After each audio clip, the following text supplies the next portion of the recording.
Hello and welcome to the special transmission on the occasion of Defence Day, the 6th of September. And of course, in that regard, we'll go to the historical backdrop of why 6th of September is called Defence Day. It goes back and trails back to 1965, the 6th of September, when the Pakistan Armed Forces, they thwarted the nefarious designs of the Indian forces as the Indian forces tried to launch a major offensive against Pakistan.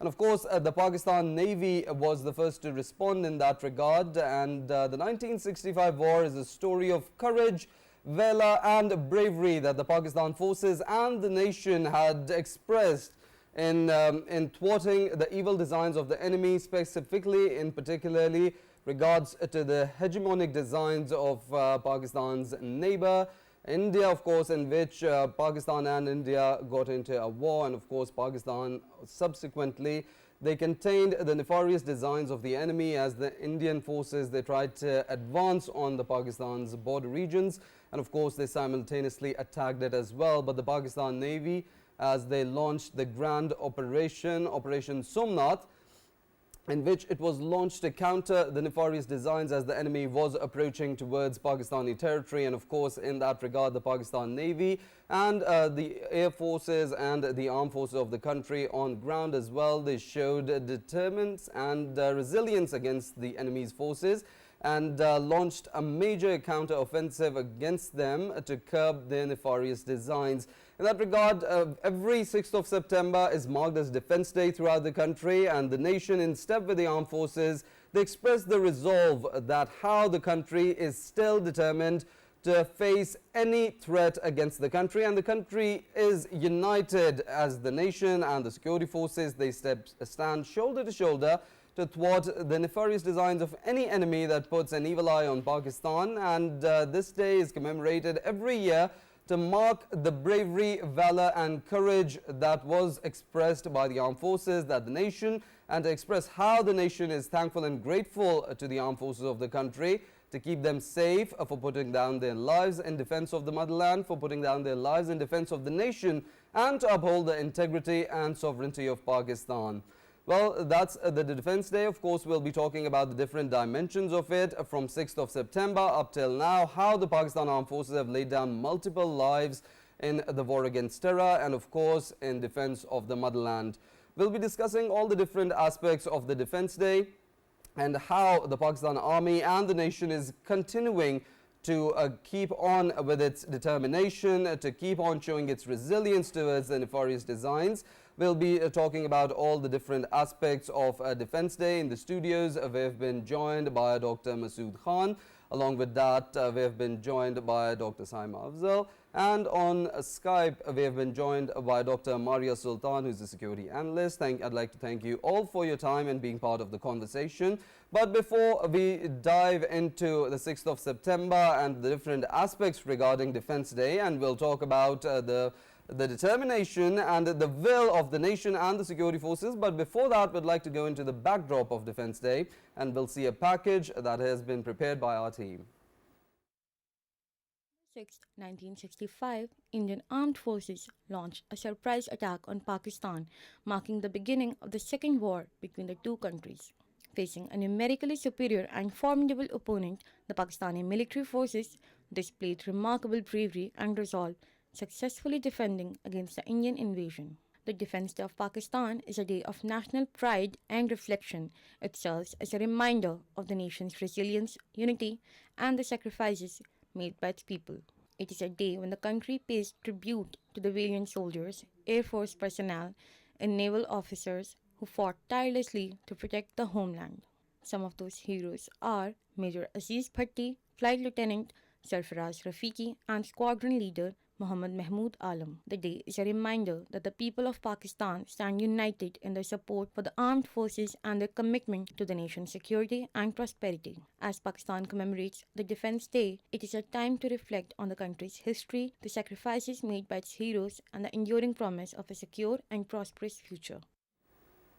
Well, that was the backdrop of 6th of September 1965. Of course, this day gave us national heroes, but of course it also gives, this day also reminds us of the mourning that how many lives have been lost to protect the country from the evil designs of those who want to spread hegemony and instability in the region. In regards to that, I'd like our conversation to start from Dr. Saima in regards to the 1965 war that Pakistan and India had gone through. It gave us a lot of heroes, the martyrs who laid down their lives for the country, and of course those are people that the nation salutes, and this day is especially commemorated for those martyrs that laid down their lives in defense of the motherland to uphold the integrity and sovereignty of the country. How do you comment on the sacrifices given by the martyrs, given by the armed forces for the defense of the motherland, and how the nation has stood with the armed forces in this fight against terrorism and thwarting the evil designs of the enemies? Thank you very much for inviting me here on a very important day of Pakistan. And it was the first time that we defended our country. It wasn't the first time. It was actually a tradition of the Pakistanis to stand with the armed forces of Pakistan, and the bravery that they showed and the voluntary activities that they showed is really exemplary. And we cannot find. My father used to tell me that they were the lions of the people to give the blood, and everyone was ready. He was at that time in GHQ during this war, and he said, I went to my commanding officer and I saluted with full zeal and zest, and I said, sir, I want to go to the border to fight to take part in a fight. And the commander said, what do you think? We are sitting here, not a part of war. We are a part of war. Go and do your job. So he was not that. He wasn't a part of that war, but he used to tell us the stories. People volunteered, and armed forces. There is no example in the history of war the bravery they showed to us. Definitely. Dr. Masood Khan, I'd like your comments as well regarding the package that we just heard earlier. There was a mention of the heroes of the Pakistan Army that played a major role in the 1965 war. How would you comment on the different advancements made by the officers at that time, and how do you think that the armed forces are continuing to play a role in the region, specifically in regards to the counter-terrorism efforts that are being undertaken? As we're seeing 65 till now, the Pakistan Army, the determination is very strong in between the ranks. Thank you very much, Rafae. First of all, we would like to concentrate on the 65 war, and the way basically it was 5-6 night 0400 morning when India attacked Pakistan. That was undeclared when they crossed international border. Initial focus was Lahore and Sialkot, and that was the time when there was no regular troops, leaving aside a company size force at different locations. Mainly it was in Rangers, and subsequently army was mobilized and they started moving forward. But then we halted the advancement of the Indian forces on the access towards Lahore as well as towards Kasur. So that was a great contribution, and at that day the PF also played a major role by inflicting heavy casualties, especially when we talk of Indian tanks leading moving forward towards Lahore and Kasur. And next day we launched a counter attack that our objective was Khamkaran. So one armored division of Pakistan Army with 24 brigade probably, they launched that attack, and we went inside Indian territory. It was 6 to 8 miles, almost 13 kilometers. We captured Khamkaran, and there are pictures available in the social media where you can see the then Commander-in-Chief Jana Musa, President Ayub having cup of tea outside the Khamkaran railway station. So that was initial success when we halted the advance and we captured Khamkaran. After that, the Indians, they launched their main effort. Basically, main effort is the strength when you bring your entire strength on the main effort. So that was on towards Sialkot.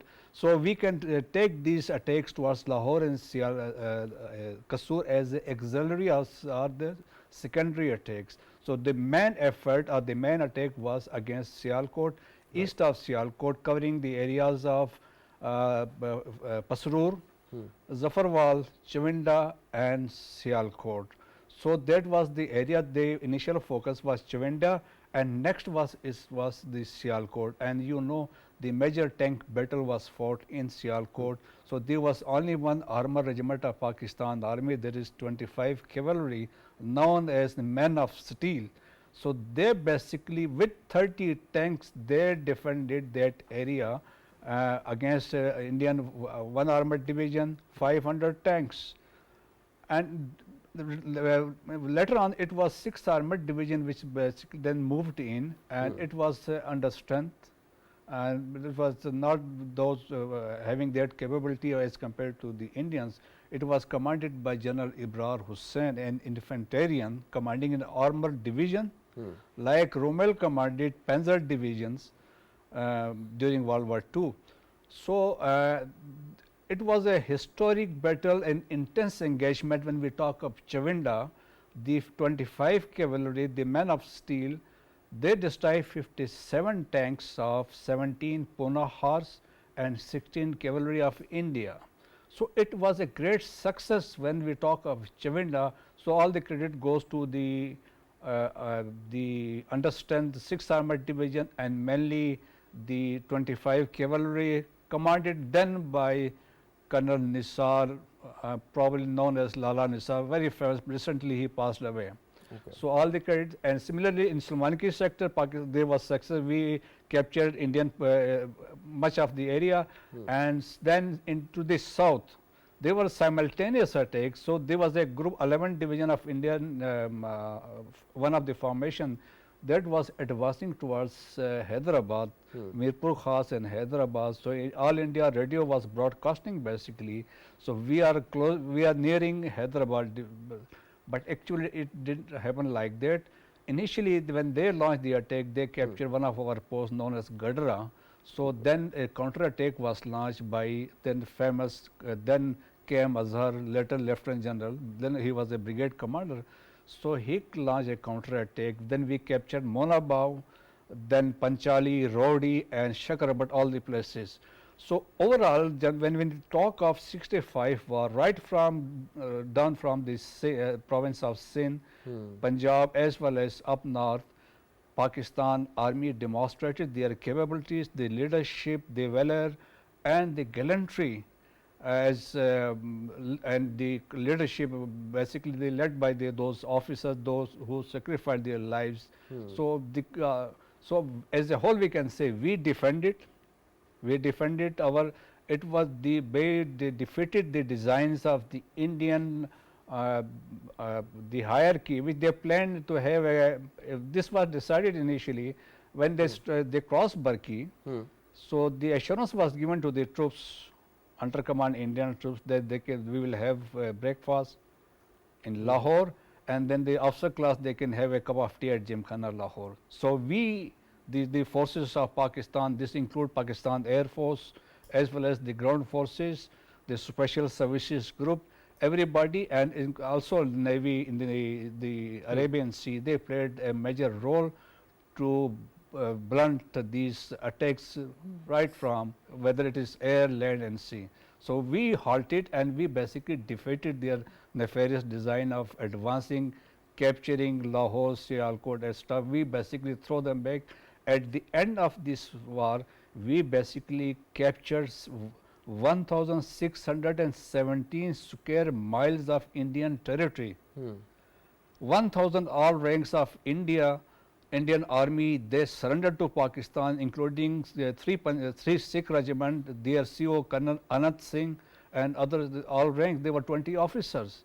So that was the credit. So we inflict basically India, there was losses as far as Indian economy was concerned, material was concerned, the personnel were concerned, and the as far as Pakistan being nefarious with much less strength as compared to weapons, equipment and strength, but we still demonstrated, and this is what was written by the international media, Western media, the way they carried stories as far as the bravery of the Pakistan armed forces are concerned. Well, I think that's a cup of tea that the Indian soldiers have been waiting on for too long, and they'll keep on waiting for that, to have a cup of tea in Lahore. Recently, we also offered Abhinandan a cup of tea. Exactly. I think that's the only way we can offer hospitality to our neighbors. But of course, when they think and dream of having tea in Lahore, and especially Gymkhana, I think they'll have to keep dreaming for that. I'd like to include Dr. Maria Sultan in the conversation as well, if you're with us, ma'am.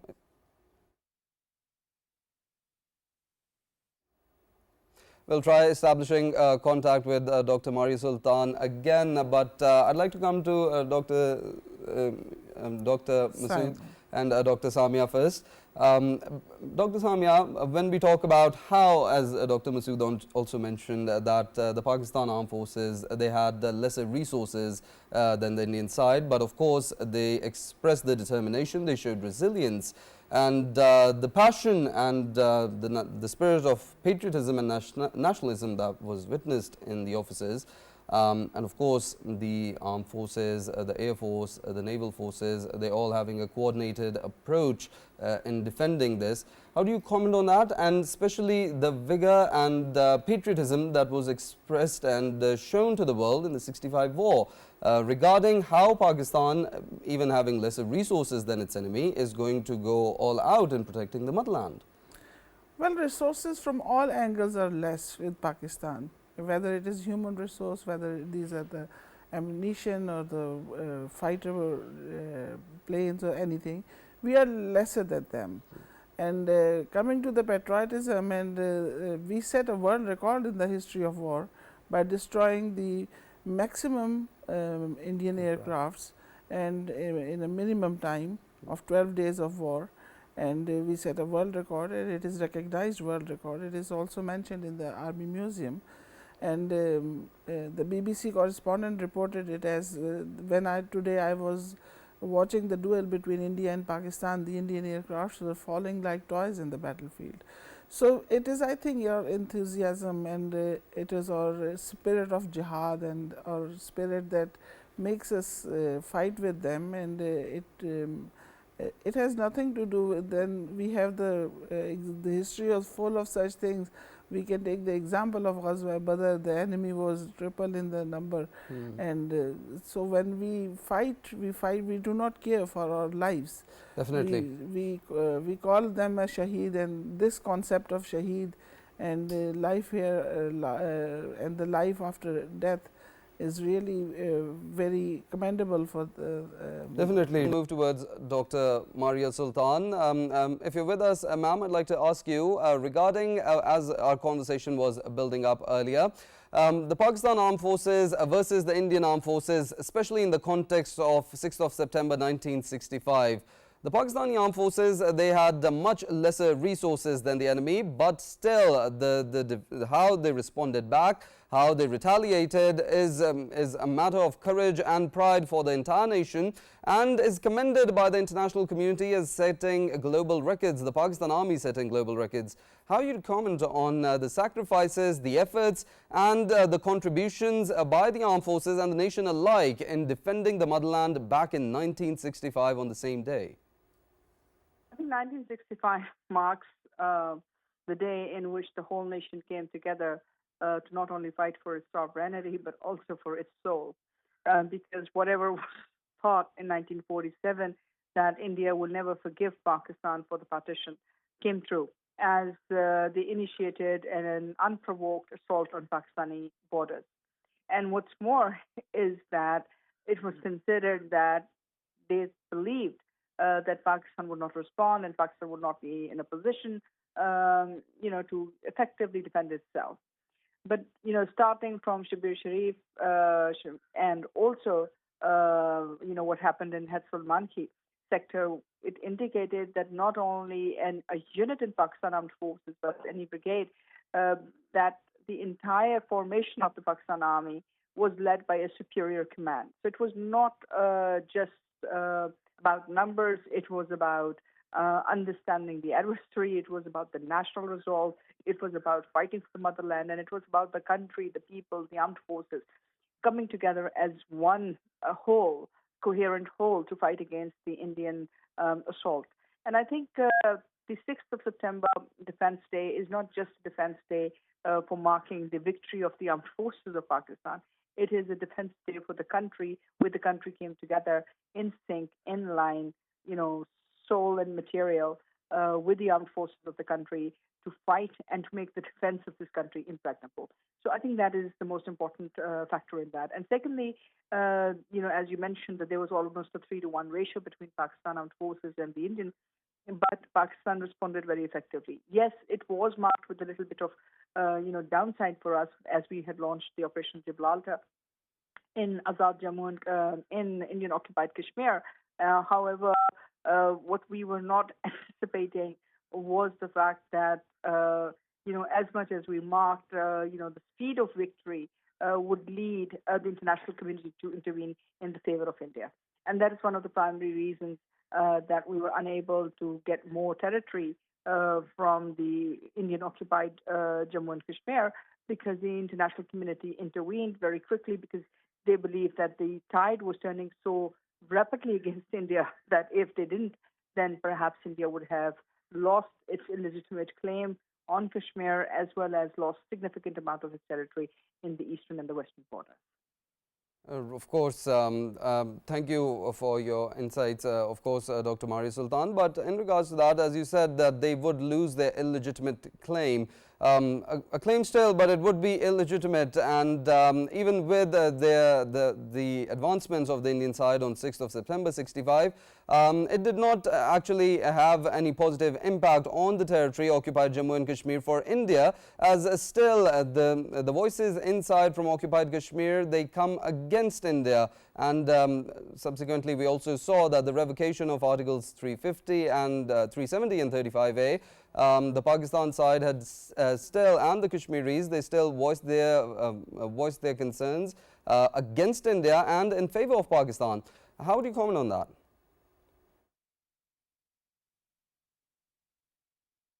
Maria, thank you. We'll try reconnecting with you, but of course, thank you for your insights and being part of the conversation. I'll come back to Brigadier Masood.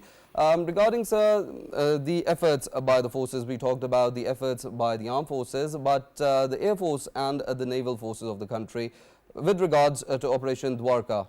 How do you comment on that, specifically as it was a counter operation that had a major impact in these advancements? First of all, when we talk of Operation Dwarka, that was carried on 7th and 8th September. And the focus was the coastal city of Dwarka in Gujarat. And basically, there was a radar station, and that radar was used to guide Indian Air Force for the strike inside Pakistan, against Pakistan Navy and other installation. So probably five vessels from Pakistan Navy, they basically went to that site and they destroyed that radar installation at their location. And second, they tried to provoke the Indian Navy to come into the Man Sea, where our submarine, famous submarine Ghazi was waiting for them. So that was a great contribution as far as Pakistan Navy is concerned. It was a successful, when we talk of Pakistan Army in that Arabian Sea. When we talk of Pakistan Air Force, they played a phenomenal role right from day one.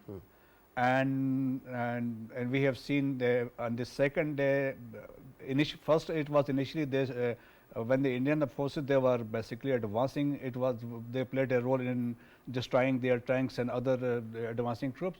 And secondly, next day, they carried out air raids against the Indian air bases at Halwara, Adamkot, Jaman Nagir, Firozpur and Pathankot.